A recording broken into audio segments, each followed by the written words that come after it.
If you make the mistake, right, and mistakes are going to happen, don't try to hide it from your client, especially if it's an obvious, if it's out in the open, just own up to it, right? Own it and okay, this is what happened, and we unfortunate that it did, and then present to them a plan to prevent it from reoccurring. And the sooner you do that, the better. But the longer you delay, and then the delay may allow them to find out, and if they find out without you talking to them, then you have broken the most important element in a client business owner relationship: is lost trust. Welcome to Power Up Your Practice. I'm your host, Ruby Powers, a law firm owner and law practice management consultant, author, podcaster, and adjunct professor. Each week, I'm so excited to invite other guests on to be able to learn from the inspiring minds and share practical tips so that we can all work smarter, serve our clients even better, and grow our firm. But after all, there's no need to reinvent the wheel. So let's power up together and continue to create the law firm and the life you deserve. Hi, everyone. This is Ruby Powers with Power Up Your Practice. Thanks for joining us again for this episode. Today, we have Phillip Hogan, who is the president of the Signing Services of America, a certified notary signing agent. He's had his business for 9 years. It's a nationwide notary signing service company with a robust database of attorneys and CFBP compliant notary signing agents, headquartered in Atlanta. And today, we're wanting to talk a lot about client-centered practice and client responsiveness. Phillip, thanks so much for joining. Tell us a little bit more about yourself. Ruby, thanks for having me, and I'd be happy to. Yeah, so I started as a notary signing agent in 2014, and I quickly learned how to really do the job of a notary signing agent. And somewhere along 2015, I landed a huge new account in Clearwater, Florida. There, they wanted to expand their brand in Georgia and wanted me to collaborate with them. So they said, "Would you?" And I said, "Of course I will." So from starting as a notary signing agent to now in 2016 starting a signing service to meet the needs of a national title insurance company was a big undertaking, but I rose to the challenge, and here we are 9 years later, still going strong. Oh, well, awesome. Well, that's a great story. I'm glad everything's worked out. And then also with there's the pandemic and there's so much change going on in AI and just in general. So running any type of business during a constant change it can be challenging, but definitely rewarding. You're in the service industry business, just like us law firm owners, and you've been building your business on client responsiveness and just being client centered. Like how was it that when you were building up your business, like did you how did you grow that client centered business, and what were some of the things you kept in mind as you were building yours? Sure. So one is to have the resources, right? I learned early on that a to have a national presence for the national needs of a client, I needed to have the correct resources, and having a large database of notaries that consist of signing attorneys as well was really incredibly important for us to be successful. Because had we had the new account started with us and say, "Okay, Philip, here's the first 500 orders," then and I didn't have any resources, then they would have said, "Well, you know what? Thanks, but no thanks, Philip. Good shot, but we're gonna take our business someplace else." And so the first thing I realized is to have the resources, have the firepower, if you will, to be able to make the best shots that your clients need you to make. Then, of course, building out a business from scratch, you have to build the infrastructure, all of the things that were needed, that all of the internal tools that we needed and personnel to do the work that was needed. And I think that that's really important type of responsiveness, because when your clients want to give you business, they're expecting you to fulfill the needs that they have. And if you don't, then they're going to become very disappointed and take their business elsewhere. So understanding the needs of your clients are very important. Understanding how to fulfill the needs of your clients are important. Understanding your clients, that over the years we've collected quite a database of clients across the spectrum. And one of the things that we are good at, one of the things that allows us to be very responsive, is understanding not only who our client is, but the type of product that they're sending us, the personnel that is sending us that product, and the time frame that's required to get that product fulfilled. So it's just really, stepping back, if you will, and looking at the situation from a very wide angle to have a better understanding as to how you need to be responsive and who you need to be responsive to within your client's company.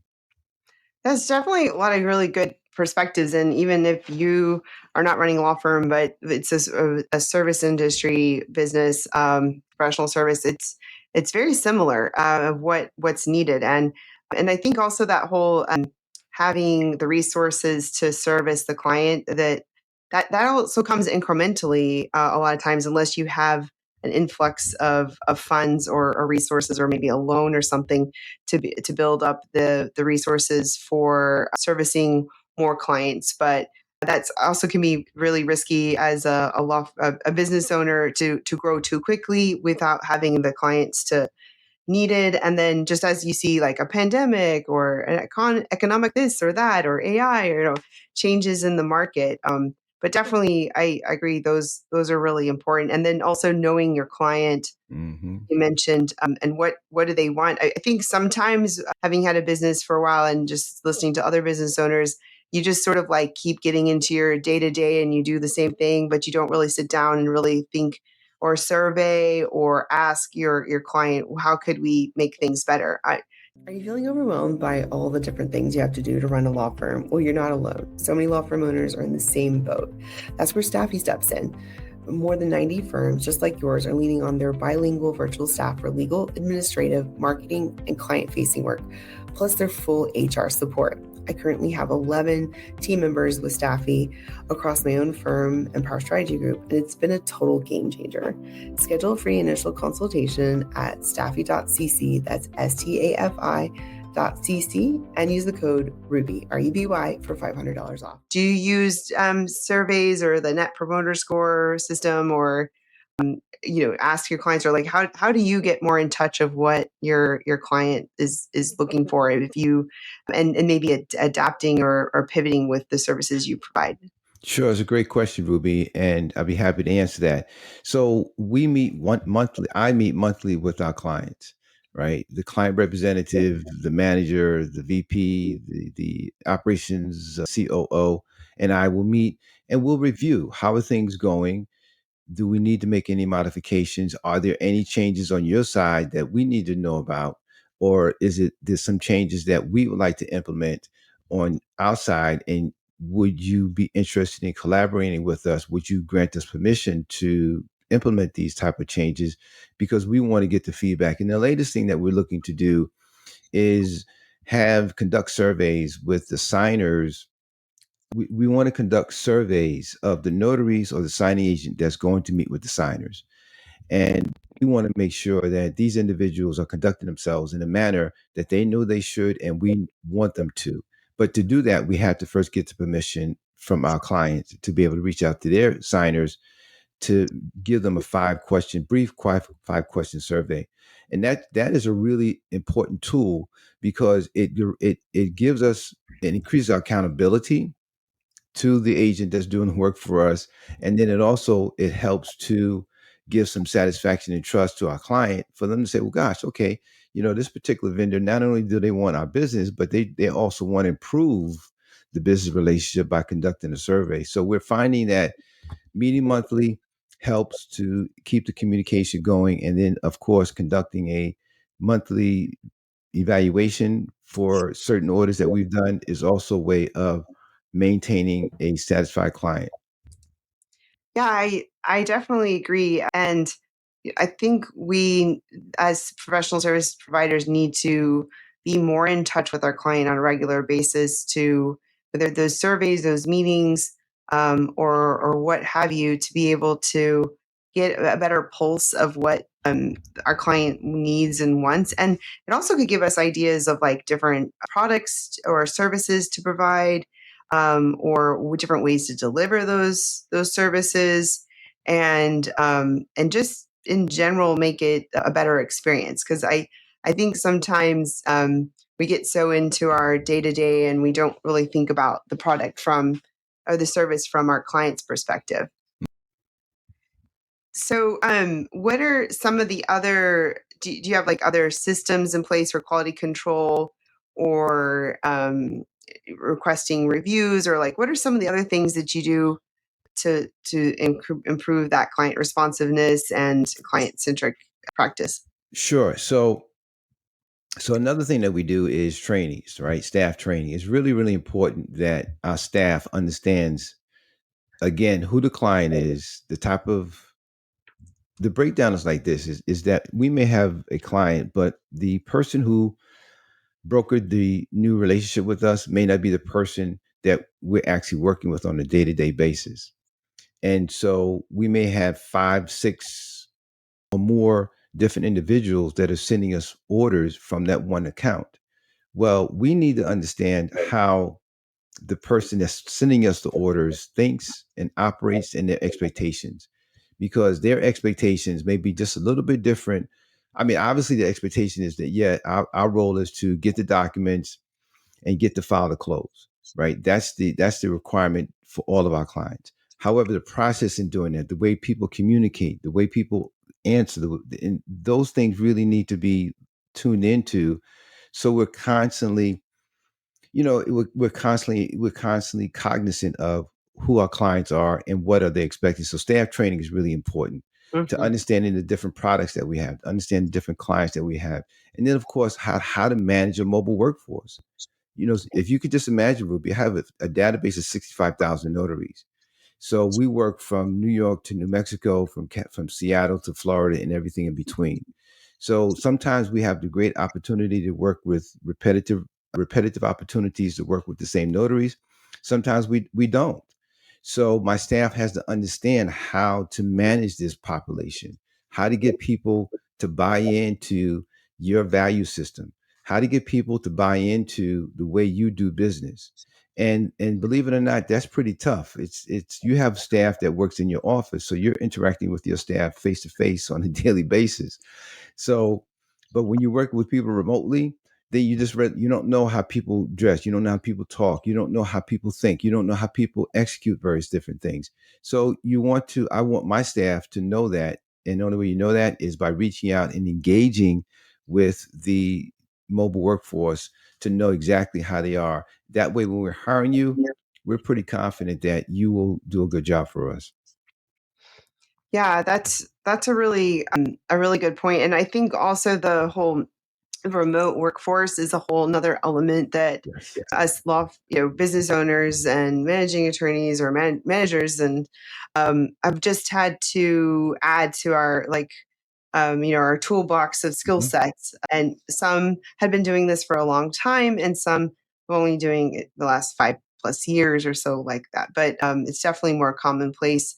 And you're right. Like when you don't see your staff interacting with your clients, it gives you another level of uncertainty. But then if you have that training in place and those protocols and procedures, then you can lean into that. And I definitely think the staff training is so critical, and we really can't undercut the value of that. Just repetitive reminding, ensuring, quizzing, having little webinars, roundtables, those types of things to just, and also to cross train your team as much as possible. Mhm. So Mhm. those are so much you have to think about. The cross training is so important for signing services. I agree with everything you said, but certainly cross training is so important because we're open from 9 to 3, 9 to 8 EST, and Saturdays 9 to 3. Sundays Mhm. we're closed. So when we have staff coming and going throughout the day, obviously because the day is so long. So the cross training allows the evening staff to be able to work in the morning, and the morning staff can work in the evening. But had we only trained staff to work their particular hours, then when we have someone that needs to work in the daytime but normally works in the evening, we will be at a deficit, right? And so I'm really big on training. I'm really big on cross training. I'm really big on communicating. I'm really big on involving staff in the staff meeting to have, not only it's not about me having the conversation with the staff, but it's also finding out what is the staff thinking, because you're on the front line, right? I may have a concept as to what I want, but what I want may not apply because you're on the front line. And if you're not giving me the feedback, then I'm talking to people who become frustrated, and therefore they won't carry out the orders and the requirements of the company. So the cross training is really, really important, and giving people a voice, to having a voice to how things are done. And I'm not, my style of leadership is that I'm not against the feedback. If I have an idea or a policy, people say, Philip, you know what? That's a really great idea, but I think we should maybe try it this way, right? And I'm okay with that. And as a result of that way, my longest employee has stayed with the company for 4 years, and she stayed with the company for 4 years because of the satisfaction that she had in across the board. And I think when you really want to look at, the success of a company, one of the things you look at is how fast, what kind of turnover do you have in staff? If people stay, then that means that they're content and they're comfortable. If people move every other 6 months, then it's really kind of hard to build that model for scalability. Yeah, it's a lot of really good points there. The When you sort of crack the code of having the longevity with your team members, Hmm. then and you reduce the churn and the turnover, then the really amazing things can happen because you'll have um, less upset clients, you'll have less waste of training, and you sort of be able to take things to a whole nother level once, because people already know how to do their job, and if you have the right people in the right seats, then they'll be excited to take things to the next level. And then I agree about the cross training. We've just had to do that mostly because even though we're a full service immigration law firm, we never know, is court going to be down, or is this consulate's going to be down because of the pandemic, or is there going to be a government, there's been so many different things that have happened, and so even though we do one area of law, there's so many different ways we provide those services that I feel like sometimes I'm running like five different law firms within one, but that's helped us because we're able to pivot to what the needs are of our clients. And yeah, so that cross training and the regular training in general, and communicating with our clients and our staff, and trying to reduce that turnover, those are so important. And it takes time to sort of crack the code, get the cheat codes on how to figure out how to make it all happen. But it's eventually it starts coming to you, and there's a lot of like best practices along the way. Yeah, I like how you mentioned you have to be able to pivot in business, right? And I agree with you 100%, right? Because how you expect to do things may not be how things actually going to happen. And if you're stuck on, well, this is my way and the only way, and I'm refuse to turn to possibly look at it another way, then guess what's going to happen? Your business is not going to scale. So you're talking about being flexible, and I think that's one of the features that has really helped for us, because during the pandemic, we had to pivot, right? In Georgia, we were required to shut down because we weren't essential workers. My Mm, company, my office was not essential workers. Notaries and signing agents were considered essential workers, so they were able to still go out and get deals done for us. But we had always been a in office company, right? And so now all of a sudden we had to pivot. We had to go remotely, and I had to, reconfigure not what we did, but how we did it. And it worked, surprisingly. I was very reluctant originally because, oh my gosh, this and the next. And as a business owner, we worry about those things that beyond our control. So mhm. fortunately, I had some really, at the time, we had really wonderful employees who were very excited about the opportunity to work from home, right? And still get compensated for it. And there was a level of trust and understanding. They knew their roles, they knew the systems, and they knew the clients. And so we just gave them computers, and no one in my client world ever knew that we had shifted from in office to then working remotely. And that was a turning point as a leader, because now I got exposed to doing something a little bit differently. And going back to what I was saying, it's not always my way, but it's the best way. And you talk about pivoting, and that was a huge pivot for us, and it turned out to be very successful. Yeah, it's sort of why I like games, which is why I always ask towards the end, like, what's your favorite game? Because the way I look at it, it's also like law. Like, what are the confines that we have? Like, what are the rules and regulations? What are the rules of the game? And then, is there a better or more efficient way to get from A to B? Or how can we do it? And just because it's been always done a certain way doesn't mean it has to be done that way in the future. And just like how you were talking about the pandemic, and almost everybody listening has a similar story of some sort. And I think lawyers were considered essential workers, and we just like some people didn't have to really think too much about having to do, and then some states were a lot more stricter than others. I remember being in Texas and my friends on the east or the west coast were like, how are you able to leave your house or something, but anyway, but the more you sort of change your paradigm and you think outside the box, you can find better ways, more efficient ways to do things. And that's why I think it's so fascinating. And sometimes it might be like this big door that shuts on us, like the pandemic, and then we have to make something happen. I think that's what happened with a lot of professional service industry or law firms, is that if we wouldn't have had the pandemic, we probably wouldn't have leaped a decade or two into the 21st century of with technology. But here we are. And the other thing that I think is hilarious too is that a lot of law firm owners would say, oh, well, my clients don't know how to XYZ. They don't know how to, I don't know, sign a document electronically, or they don't know how to pay online, or they don't know how to whatever. I'm like, are you kidding me? They're doing that in all the other industries, like with Amazon, they're doing everything on their phones and not talking to a human. Like, they can figure this out. And I think that the changing consumer, way of appetite and just the way that they interact with companies was another big driver. And that's what we have to keep in mind when we're trying to build that client centered business.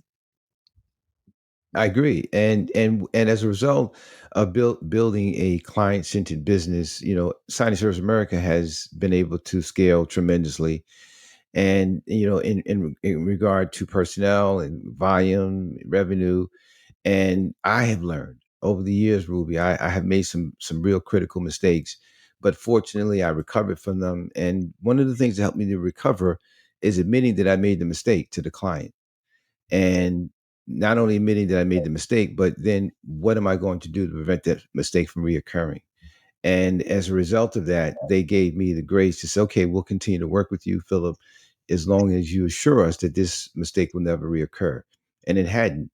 And and I share that I share that I share that really sentimentally with your audience, that if you make the mistake, right, and mistakes are going to happen, don't try to hide it from your client, especially if it's an obvious, if it's out in the open, just own up to it, right? Own it, and okay, this is what happened, and we unfortunate that it did, and then present to them a plan to prevent it from reoccurring.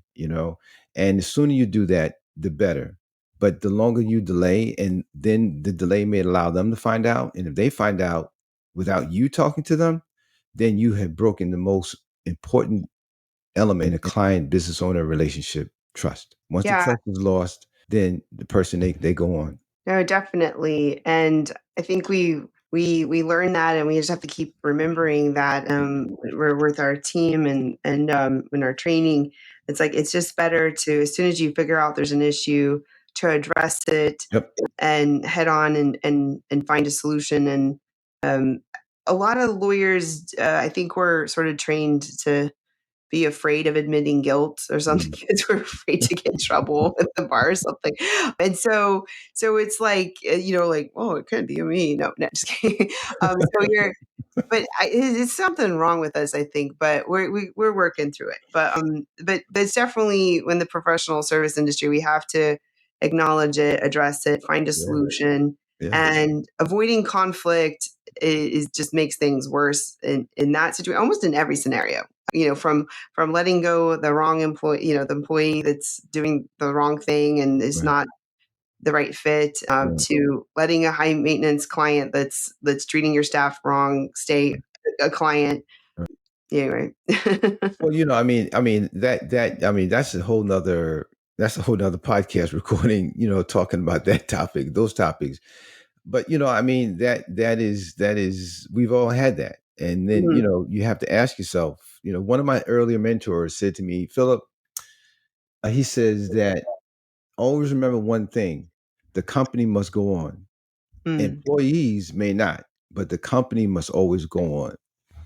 And so I held on to that, and as a result, that's been one of the mottos, if you will, that has helped me become a very successful business owner and help to build serious client retention. Because we put the needs of the client first, we put the needs of the company first, which of course put in the needs of the client. And so that's a tough decision to make sometimes. But as business owners and leaders, we have to be comfortable making the tough decisions.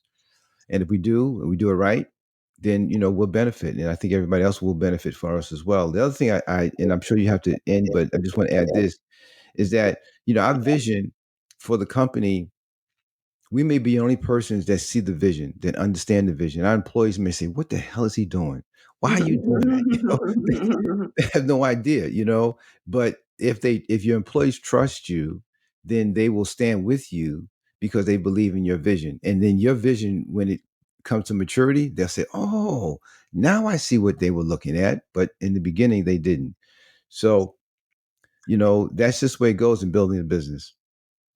Yeah, and I think what they say is that the better you can project the mission and vision to your team, the more, and then you can get them all on board, then the more efficient, It the is. easier, the faster you'll get to where you're trying to go, and that they need to buy into it. And so that as leaders in our businesses, that's really what we should be doing. And even though it might sound like, what are you talking about? I'm just trying to keep everything, the lights on and pay everybody and do everything. But no, but like people want to be a part of a bigger cause, and they want to know that there's a why to their efforts. And yeah, I agree. And I think this all comes together to like reducing the turnover, cross training, building the professional development of our team. They're going to want to stay longer. They're going to feel more invested, and then you can provide that client centered business because the team is buying into that mission and vision. They're more keen to thinking about the client's needs Hmm. and understanding how it's all connected to the bigger picture. Okay, so I'm going to ask this because I'm just really curious about the notary thing. Like we Okay. we have to get things notarized. I usually try to keep a couple of notaries on staff at a time, but but we have clients all over the country. So then that that's where you come in because where some firms have practice, they have the clients all over and they're not physically there, but like where is the electronic notary still available in certain states, or like is it in person all the everywhere, or like did a lot of that pandemic era time, or is it like state specific, or how how does that work? Sure, great questions. And so the remote online notarization is state specific. So, for example, Texas has approved remote online notarization. So has Colorado. Excuse me. So has Florida. Florida has not. Hmm. So where the remote online notarization has been approved is where the transaction can occur. And if it hasn't, then we have to switch over and resort back to using the in-person notary. And like I said earlier in the show, we have notaries around the country that allows us the flexibility and the muscle to pretty much meet the needs of our clients, no matter where they are within the United States. Awesome. Yeah. Mhm. And okay, well, that's good to know. 'Cause this episode is sponsored by Candle AI, the legal email assistant that helps legal teams spend less time on client emails. You heard me right, spending less time on emails. Candle AI works with both Gmail and Outlook, so you don't have to learn a new tool. And then it connects with popular case management systems like Clio, Filevine, INSSoom, and more to come. It instantly shows you your case and the client details the moment you open a client email and right inside your inbox. Then that means less context switching and time spent jumping to different tabs to figure out what you need to respond. Candle can also draft context-aware responses to client emails and makes it easy to create, edit, and manage your email templates. If you want to save time and take back control of your inbox, check out Candle AI. I highly suggest it. All right. Well, as we are closing up, I love to ask these questions. So, what is your favorite board or card game? Chess is my favorite board game. Okay. So, Mhm. do you play it regularly, or do you like I don't. play it online? I used to coach, and I used to coach children how to play chess, and it was really exciting because I would go into the classroom. Oh my gosh, now you really you're extending our show. We used to talk about this, but I used to be a chess coach, right? And I would Oh go wow. in, yeah, Okay. like third graders, and they're the most enthusiastic children you can ever. So there was private schools I would go into. The chess organization, chess coaching organization would hire us and do the background checks and those things, make sure that we were legit to go into the schools, and we would go into the classroom with mobile a mobile chessboard and then teaching these children how to play the game of chess. And it was really fascinating for them to understand all the pieces except when it came to the horse. Except when it came to the knight. Knight moves Yeah. very is the most differently moved piece on the board. Uh-huh. But the game of life, if you learn how, chess, you do things very strategically, and in life you have to do things very strategically, and sometimes you have to give up a piece to gain ground to capture the Mm, queen or the mm, king. Sorry, and in life you have to sometimes give up ground in order to make an advancement. You can't always keep what you got and advance. You got to be willing to sacrifice one for the other. But the vision that we were talking about earlier, you have to have the vision. If you have the vision, you realize, okay, I may have to give up a rook and a knight and a rook and a knight and a pawn, but I can actually capture the king with the remaining pieces that I have. So that's why I enjoy the game of chess. And plus, my father taught me, and I love my father. May he rest in peace. Oh, well, I saw that with my dad and my brother. It was like my dad taught my brother, but then when my brother beat my dad, then it was like, oh, and he didn't want to. My dad didn't want to play anymore. And then I saw that with my husband and my son. And then I think my son can maybe beat my. I don't know. I don't know. I'm just sort of like, eh. I mean, I like the analogies. Like I was really digging that of chess and life, and I usually use some like that too. But Yeah. I get a little intimidated with all those other people who can play it better than I can. But anyway, what would you consider as your superpower? I can get focused really quick. Mm. I can really silence the noise and zoom in and shoo.